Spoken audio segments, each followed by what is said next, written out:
Dossier numéro 3. Alors, Madame H, 32 ans, consulte pour aménorrhée secondaire. Elle n'a pas d'antécédents notables, elle est G0, P0, elle a arrêté sa contraception œstroprogestative depuis 1 an pour un désir de grossesse. Depuis, elle a eu un cycle et elle a constaté l'apparition d'une galactorrhée bilatérale. Le test progestatif n'a pas entraîné d'hémorragie de privation. Je vous rappelle que le test progestatif sert à évaluer l'imprégnation œstrogénique. S'il y a imprégnation œstrogénique, il y a hémorragie de privation lorsque l'on arrête le progestatif. Ici, ce n'est pas le cas. Alors, là, je vous demandais, c'est un peu une question fleuve, de détailler votre interrogatoire et votre examen clinique devant cette aménorrhée secondaire. C'est parti. Alors, l'interrogatoire. Toujours demander l'âge des premières règles et, bien sûr, la date des dernières. On interroge la patiente sur l'aspect de ses cycles, leur régularité, avant la prise de la pilule. Sous pilule, ça n'a pas beaucoup d'intérêt. Bien sûr, devant toute aménorrhée secondaire, vous devez évoquer une grossesse et donc on l'interrogera sur les signes sympathiques de grossesse. Les nausées, la tension mammaire, etc. On lui demandera si elle est fatiguée, donc on recherche une asthénie. Et toujours dans la recherche des aménorrhées d'origine hypothalamique, il faut interroger la patiente sur l'existence de troubles psychoaffectifs, une activité physique intense et des variations pondérales. Dans un sens comme dans l'autre, un amaigrissement important ou une prise de poids massive peuvent être des causes d'aménorrhée secondaire. On poursuit par l'examen clinique. On recherchera des signes d'hyperandrogénie clinique, un hirsutisme, une hyperpilosité. Alors si vous mettez score de Ferryman, alors là c'est encore mieux, mais ce n'est pas obligatoire. Autre signe d'hyperandrogénie, c'est l'acné. On peut aussi interroger la patiente sur une grossité de la voix, une augmentation de la masse musculaire. Là, on vous le dit dans l'énoncé que la patiente a une galactorrhée bilatérale, mais bien sûr, il faut examiner les seins, les palper pour rechercher un écoulement mammaire. Ici, on vous dit qu'elle a une galactorrhée. Vous évoquez forcément, éventuellement, un problème hypophysaire. Et donc, il faut réaliser un champ visuel au doigt. Ça fait partie de l'examen clinique. On recherchera aussi des signes d'insuffisance antéhypophysaire, tels que la dépilation axillopubienne ou la dépigmentation. Une autre cause d'aménorrhée secondaire, c'est l'hypercortisolisme. Donc on recherchera des signes d'hypercortisolisme. Je ne les ai pas détaillés ici, vous les connaissez. C'est bien sûr l'obésité fascio-tronculaire, la fameuse bosse de bison, les vergetures, alors pas les petites vergetures, les vergetures pourpres, larges, au niveau abdominal, au niveau des lombes, au niveau des creux axillaires, les ecchymoses, l'érythrose faciale. Ça, c'est les signes d'hypercortisolisme. Bien sûr, cette patiente vient pour aménorrhée secondaire, il faut lui faire un examen gynécologique. Je ne suis pas rentrée dans le détail ici, parce que c'est une conf d'endocrino, mais si c'était une conf de gynéco, il aurait fallu détailler toucher vaginal, spéculum, etc. Vous recevez les résultats suivants. On vous donne une prolactine à 50 microgrammes par litre. L'unité de la prolactine, c'est soit microgrammes par litre, soit nanogrammes par millilitre. De toute façon, on vous met la norme. La norme, c'est inférieur à 20. Et je vous demandais, en question numéro 2, quelles étaient vos hypothèses diagnostiques. Alors bien sûr, la grossesse, en premier, plus. Je vous rappelle que pendant la grossesse, la prolactine augmente. Et c'est bien sûr le premier diagnostic à évoquer, même si la prolactine était normale, devant une aménorrhée secondaire. Après, n'oubliez pas les traitements hyperprolactinémiants. Les plus connus sont tout ce qui est neuroleptique caché, ou les vrais neuroleptiques. Neuroleptiques cachés, je pense notamment aux antiémétiques, tels que le primpéran. Alors l'hypothyroïdie est aussi une cause d'hyperprolactinémie. Pourquoi ?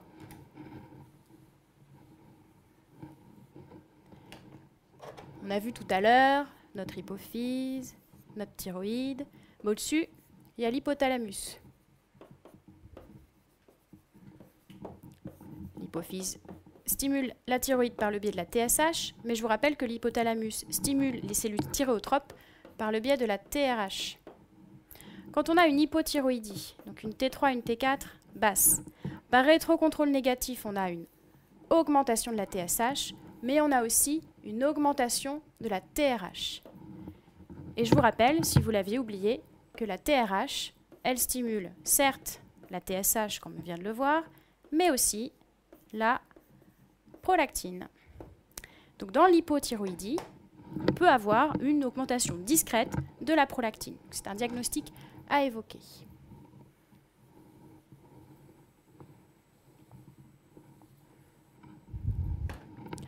Alors, d'autres étiologies, telles que l'insuffisance rénale chronique ou la cirrhose, peuvent entraîner des hyperprolactinémies modérées. Le syndrome des ovaires polykystiques également peut entraîner une hyperprolactinémie modérée. Alors bien sûr, ce n'est pas les diagnostics auxquels vous aviez pensé en première intention. C'est pour ça que je les mets au début. Je suis sûre que vous m'aviez tous évoqué l'adénome à prolactine. Mais n'oubliez pas que d'autres adénomes hypophysaires que les adénomes à prolactine peuvent être responsables d'une hyperprolactinémie par le mécanisme de la déconnexion ou la levée du frein dopaminergique. Soit un adénome hypophysaire autre qu'un prolactinome, gonadotrope, thyréotrope, somatotrope, qui va lever l'inhibition dopaminergique, ou bien une tumeur ou une infiltration de la région hypothalamo-hypophysaire, une tumeur, un cancer, un crânio-pharyngiome, une sarcoïdose, que sais-je encore. Et n'oubliez pas non plus, c'est bien sûr un diagnostic d'élimination, mais l'hyperprolactinémie idiopathique.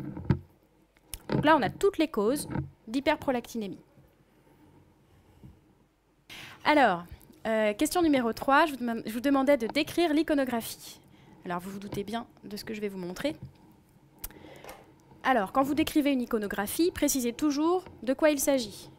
Quand c'est une radio de thorax, dites que c'est une radio de thorax. Ici, c'est pas une radio de thorax, c'est une IRM cérébrale centrée sur l'hypophyse, en séquence pondérée T1, sans injection de produit de contraste. Et il faut toujours décrire la lésion avant d'émettre votre hypothèse diagnostique. Ici, on a une lésion intracellaire, donc dans la selle turcique, à extension supracellaire, infracellaire et latérocellaire, avec un envahissement du sinus caverneux droit. Vous voyez ici, le sinus caverneux, c'est le rond noir. Vous voyez bien que la lésion, elle entoure le sinus caverneux. Et comprimant cette petite zone ici, qui est le chiasma optique. On a donc une lésion intracellaire à développement infra, supra et latérocellaire, envahissant le sinus caverneux droit et comprimant le chiasma optique. Cette lésion est très évocatrice d'un macroadénome hypophysaire. On va voir si je ne me suis pas trompée. Donc, c'est bien une IRM cérébrale centrée sur l'hypophyse, en séquence pondérée T1 sans gadolinium. Ah, j'ai oublié de vous préciser que c'était une coupe frontale. On a donc une lésion intracellaire, donc dans la selle turcique, à développement supra, infra, latérocellaire, l'envahissement du sinus caverneux droit et la compression du chiasma optique. Et cet aspect est donc en faveur d'un macroadénome hypophysaire. Question numéro 4. Quels examens biologiques demandez-vous? Pour ne rien oublier, je vous conseille si vous avez un dossier d'adénome hypophysaire à l'ENC, de vous refaire votre petit schéma. Comme ça, vous risquez de ne pas oublier un axe et surtout de vous remémorer les tests, en tout cas les dosages à effectuer. Donc, répondez axe par axe, comme ça vous êtes sûr de rien oublier. On va commencer par exemple par l'axe gonadotrope. Pour explorer l'axe gonadotrope, il faut doser les gonadotrophines, bien sûr, donc la FSH et la LH. Mais ça ne suffit pas. Pour pouvoir interpréter ce résultat, il faut qu'on ait le dosage de l'œstradiol. Alors, j'ai écrit plus ou moins sous unité alpha. Si vous le mettez, c'est très bien. Si vous l'oubliez, on ne vous en voudra pas. Je vous rappelle que la FSH, la LH, la TSH et l'HCG ont une sous-unité en commun, qui est la sous-unité alpha. Donc dans l'exploration d'un adénome hypophysaire, nous on dose très souvent la sous-unité alpha qui dans les adénomes gonadotropes peut être augmentée. Ça c'est pas obligatoire de le noter, par contre ça c'est indispensable. Deuxième axe à explorer, par exemple l'axe thyréotrope. Pour explorer l'axe thyréotrope, il faut toujours doser la TSH et la T4, les deux ensemble. Pourquoi? Parce que dans une insuffisance thyréotrope, par exemple, on aura une T4 basse, et contrairement à l'hypothyroïdie, on aura une TSH qui ne sera pas élevée, mais au contraire qui sera basse, mais elle peut être aussi normale, anormalement normale, puisqu'elle devrait être augmentée. Donc si vous ne dosez que la TSH, vous pouvez retrouver un résultat normal et passer à côté d'une insuffisance thyréotrope. Donc dans l'exploration hypophysaire, il faut toujours doser les deux, T4 et TSH. Attention, dans l'exploration thyroïdienne, on l'a vu avant, on ne dose d'abord que la TSH, puis plus ou moins la T4 si la TSH n'est pas normale. Ici, les deux d'emblée. Troisième axe, l'axe corticotrope. Attention, le bilan de cet adénome hypophysaire a deux objectifs. Le premier, de rechercher la nature de cet adénome, quelle est l'hormone qui le constitue, enfin qui le sécrète. Le deuxième objectif, c'est de rechercher une éventuelle insuffisance antéhypophysaire. Donc il faut faire des tests ou des dosages qui pourront nous renseigner sur une éventuelle insuffisance ou bien une hypersécrétion. Pour l'axe corticotrope, il faut des dosages et des tests différents pour rechercher une insuffisance corticotrope et une hypersécrétion. Pour l'insuffisance corticotrope, on dosera systématiquement devant tout adénome hypophysaire une cortisolémie à 8 heures. Alors pourquoi à 8 heures? Je vous rappelle que le cortisol a un cycle nictéméral. Il est maximal à 8 heures le matin et il diminue au cours de la journée pour être minimal à minuit. Donc si vous recherchez une insuffisance corticotrope, si vous le dosez à minuit, il sera bas, vous ne pourrez rien en faire. Par contre, si vous le dosez à 8 heures et qu'il est bas, là vous pourrez dire il y a un problème. Donc cortisolémie à 8 heures pour un déficit en cortisol. Bien sûr, on dose l'ACTH. Dans l'insuffisance corticotrope, l'ACTH, il est bas. On peut ajouter un test de stimulation, qui est le test au synactène, sur le cortisol. Alors là, vous me direz, le synactène, c'est de l'ACTH. On recherche un déficit en ACTH, donc si on administre de l'ACTH, on aura forcément une réponse du cortisol. Eh bien non. Dans l'insuffisance corticotrope, comme les surrénales, on ne leur donne pas d'ACTH, on leur dit d'être au repos, eh bien elles en profitent et elles se mettent vraiment au repos. Donc quand on leur donne de l'ACTH, elles ont du mal à refabriquer du cortisol. Donc on peut avoir une petite réponse du test synactène, mais elle est insuffisante. Donc c'est utile de le faire pour rechercher une insuffisance corticotrope. Donc ça, c'est pour l'insuffisance corticotrope. Comme je vous l'ai dit, on cherche aussi la nature de l'adénome. Est-ce que ce ne serait pas un adénome corticotrope? Pour ça, il faut rechercher un hypercortisolisme. Et comment on fait? 3 possibilités, je vous conseille de mettre les 3, comme ça au moins vous êtes sûr d'avoir tous les points. On dose le cortisol dans le sang, mais pas n'importe quand, cette fois-ci non pas à 8 heures, mais à minuit. En effet, s'il y a une hypersécrétion de cortisol, si on le dose le matin, il sera élevé, il est élevé de toute façon à 8 heures, on n'en fera rien. Par contre, si on le dose à minuit et qu'il est élevé à minuit, là il y a un problème. Donc pour l'hypercortisolisme, il faut doser le cortisol à minuit. Ce n'est pas forcément évident de faire un dosage à minuit à quelqu'un. Donc on a d'autres méthodes pour rechercher un hypercortisolisme qui sont très fiables. Le cortisol urinaire des 24 heures et, celui que j'aime le plus, le freinage minute sur le cortisol. Le freinage minute, il sert à rechercher un hypercortisolisme. Il ne nous dit pas d'où ça vient, mais c'est un examen très efficace et très rentable. Vous mettez les 3, il n'y aura pas de problème. Donc axe corticotrope, on recherche une insuffisance, mais aussi une hypersécrétion. L'axe somatotrope. Pour explorer l'axe somatotrope, il faut faire un cycle de GH, ou bien 3 dosages de GH. Mais un seul, ça ne suffit pas. La GH, elle est sécrétée de façon un peu pulsatile, et donc si on fait qu'un seul dosage, ce n'est pas suffisamment rentable. Bien sûr, on dose l'IGF-1, et ici, j'ai mis un point pour la GH sous HGPO. Normalement, c'est un examen qu'on réalise lorsque l'IGF-1 et ou le cycle de GH sont pathologiques, mais j'ai vu dans vos polycopiés qu'on vous le mettait de façon assez systématique. Ici, on a en plus un dossier avec une hyperprolactinémie. Je vous rappelle que les adénomes somatotropes sont souvent des adénomes mixtes AGH et prolactine. Donc ici, j'ai compté un point pour la GH sous HGPO. Alors, toujours recontrôler la prolactinémie. Donc on refait un dosage de prolactine. La prolactine, un seul dosage, ça ne suffit pas. Il en faut au moins 2, si possible dans 2 laboratoires différents. La prolactine, elle est aussi sensible au stress. Donc en général, un seul dosage, c'est pas suffisant. Alors attention, cette dame, elle a certes un adénome hypophysaire, mais il ne faut pas oublier nos autres étiologies d'hyperprolactinémie qu'on a évoquées tout à l'heure. Donc pourquoi pas un syndrome des ovaires polykystiques? Donc il faut lui doser la testostérone. Pourquoi pas une insuffisance rénale chronique? Donc il ne faut pas oublier de doser la créatinine.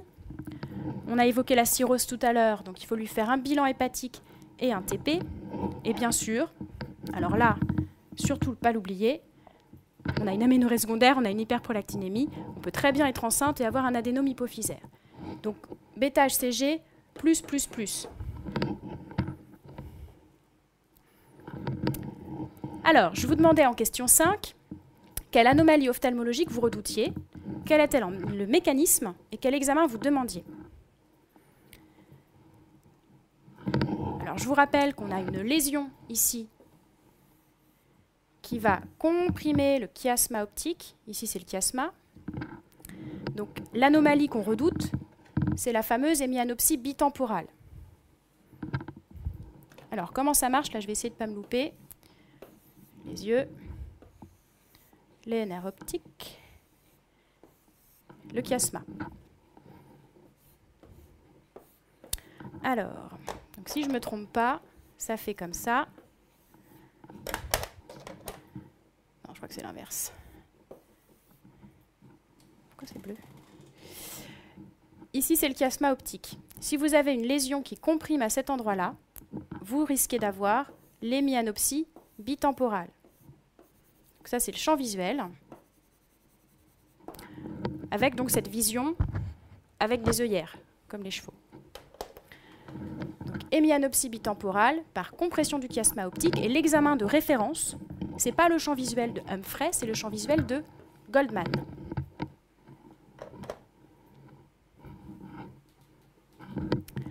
Le bilan que vous avez réalisé brillamment retrouve une insuffisance gonadotrope associée à l'hyperprolactinémie que vous avez recontrôlée à 60 microgrammes par litre. Je rappelle que la normale, c'est 20. Je vous demandais ici quel était votre diagnostic complet et quel traitement spécifique vous proposiez. Alors, bien sûr, il y a un piège, sinon c'est pas drôle. Ici, pour moi, c'est un macroadénome gonadotrope, compliqué d'une hyperprolactinémie de déconnexion, d'une insuffisance gonadotrope et d'une compression chiasmatique. Alors pourquoi est-ce que je dis que c'est un macroadénome gonadotrope et pas un adénome à prolactine? Parce que la prolactine est trop basse. On a ici, je vous rappelle, une prolactine à 60. Dans le cas du macroadénome hypophysaire, donc plus de 1 cm, quand c'est un macroprolactinome, la prolactine est toujours supérieure à 200. Si elle est inférieure à 100, vous pouvez affirmer que ce n'est pas un adénome à prolactine et que c'est une hyperprolactinémie de déconnexion et donc que c'est un adénome d'autre origine. Ici, dans l'énoncé de la question, on vous disait que la seule autre anomalie qu'on rencontrait, c'était une insuffisance gonadotrope. Et donc, c'est un macroadénome gonadotrope. Alors là encore, ça peut être surprenant. Les macroadénomes gonadotropes, on les appelle aussi les macroadénomes non sécrétants, parce qu'ils fabriquent de la mauvaise LH et de la mauvaise FSH, qui ne sont pas dosables et qui ne sont pas actives cliniquement, biologiquement. Donc les macroadénomes non sécrétants sont des macroadénomes gonadotropes dans l'immense majorité des cas. Le traitement du macroadénome gonadotrope, il est seulement chirurgical. Et donc c'est bien sûr très important de faire la différence entre un prolactinome et un adénome gonadotrope, parce que je vous rappelle que le traitement du prolactinome, c'est un traitement médical. Pour revenir sur la prolactine, Supérieur à 200, macroadénome hypophysaire, c'est sûr, c'est un prolactinome. Inférieur à 100, macroadénome hypophysaire, c'est sûr, c'est une hyperprolactinémie de déconnexion. Entre 100 et 200, c'est un peu plus difficile. Donc, à l'ENC, il n'y aura pas de piège. Soit ce sera vraiment inférieur à 100, soit ce sera vraiment supérieur à 200. Attention, ça c'est valable pour les macroprolactinomes. Pour les micros, vous pouvez avoir des prolactines plus basses. Donc, ce que je viens de vous dire n'est pas valable. Le traitement donc n'est pas médical, puisque c'est un adénome gonadotrope, et il est donc chirurgical. Et c'est une exérèse par voie transphénoïdale. On passe par le nez. Votre patiente est donc opérée, et dans les suites immédiates de votre traitement, Madame H se plaint de l'apparition d'une diurèse abondante, plus de 8 litres par jour, et d'une soif intense, ne cédant pas la nuit. Je vous demandais en question 7 quel diagnostic vous évoquiez et quel en était le mécanisme. Il s'agit bien sûr d'un diabète insipide central. Sur quels arguments? Un syndrome polyuropolydipsique vrai, 8 litres par jour, c'est un vrai syndrome polyuropolydipsique, intense, brutal et surtout qui persiste la nuit. Et ça, c'est un élément très important pour le diagnostic différentiel avec la potomanie. Les potomanes, la nuit, ils dorment, ils ne boivent pas. Les patients qui ont un diabète insipide, qu'il soit central ou néphrologique, se lèvent la nuit pour pisser et se lèvent la nuit pour boire. Le mécanisme de ce diabète insipide central, c'est bien sûr un déficit en ADH, hormone antidiurétique, secondaire à un traumatisme chirurgical de la post-hypophyse. On a ici une patiente qui vient de se faire opérer de l'hypophyse, donc le diagnostic est évident. Ce diabète insipide central, il faut préciser qu'il peut être transitoire, c'est quand même le cas la plupart du temps, bien définitif, auquel cas on mettra en place un traitement par mini-rein.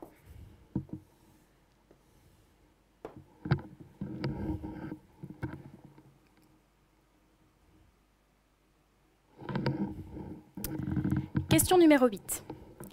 Madame H est sous lévothyrox. Le lévothyrox, je vous rappelle que c'est des hormones thyroïdiennes. Elle est traitée pour une insuffisance thyréotrope apparue secondairement à votre traitement. Je vous rappelle, traitement chirurgical. Elle est donc substituée et vous recevez le bilan suivant.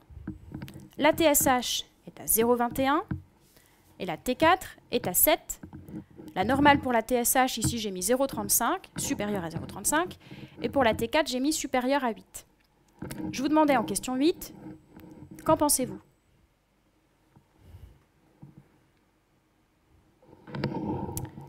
Eh bien, il s'agit d'une insuffisance thyréotrope insuffisamment substituée. Pourquoi je dis ça? Parce qu'on a une T4 abaissée, la TSH, elle est basse, mais elle est basse parce que la patiente a une insuffisance thyréotrope. Elle ne pourra jamais avoir une augmentation de sa TSH. Donc encore une fois, c'est pour bien insister sur le fait que dans l'exploration hypophysaire, il faut faire les deux, TSH, T4. Et que quand la patiente est sous lévothyrox pour une insuffisance thyréotrope, il est totalement inutile de doser la TSH, puisque de toute façon, elle est basse. Donc on se base dans cette situation sur la T4 pour évaluer notre traitement. Et donc ici, on a une T4 qui est inférieure à la normale, il faut donc augmenter le lévothyrox. Dans le cadre de la pathologie thyroïdienne, cette fois, lorsqu'on a une patiente en hypothyroïdie, on se base sur le résultat de TSH pour ajuster notre traitement. Mais ici, c'est une insuffisance thyréotrope. Les items abordés ici sont bien sûr l'item 220, adénome hypophysaire, l'item 248, hypothyroïdie, et l'item 296, aménorrhée. En conclusion, n'oubliez jamais la grossesse dans les causes d'aménorrhée secondaire. Dans les explorations hypophysaires, j'ai insisté lourdement, il faut demander la T4 et la TSH. Et n'oubliez pas, dans les complications d'un macroadénome hypophysaire, qu'on a bien sûr le syndrome hormonal lié à la sécrétion, mais aussi le syndrome tumoral, qui va être responsable de céphalée, d'anomalies du champ visuel, donc surtout les myanopsies bitemporales, l'atteinte des paires crâniennes, on peut avoir aussi une HTIC, et vous oubliez assez fréquemment que le déficit antéhypophysaire dans les macroadénomes hypophysaires, le déficit antéhypophysaire est une complication du syndrome tumoral. Quand vous mettez une patate de 2 cm dans une glande qui fait la taille normalement d'un pois chiche, vous comprenez bien que les cellules normales ne peuvent pas fonctionner correctement. Encore une fois, je le répète, dans les macroadénomes, si la prolactine est supérieure à 200, c'est un prolactinome. Je vous rappelle que le traitement, c'est des traitements par agonistes dopaminergiques. En revanche, si elle est inférieure à 100, c'est une hyperprolactinémie de déconnexion. Entre les deux, vous ne pouvez pas trancher, donc à mon avis, à l'ENC, on ne vous mettra pas un dosage entre 100 et 200 de prolactine avec un macroadénome. Encore une fois, c'est valable que pour les macroadénomes hypophysaires. Encore une chose que j'ai oublié de signaler dans la conclusion, le diabète insipide central n'est jamais une complication d'un adénome hypophysaire. C'est une complication du traitement de l'adénome hypophysaire, mais on ne retrouve jamais de diabète insipide central dans les adénomes hypophysaires. Les causes des diabètes insipides centraux sont bien sûr la chirurgie de la région hypothalamo-hypophysaire, mais aussi les lésions tumorales hypothalamiques comme le crânio-pharyngiome ou bien d'autres tumeurs cérébrales ou bien des infiltrations telles que sarcoïdose, tuberculose, lymphome, métastase. Donc pas de diabète insipide dans les adénomes hypophysaires.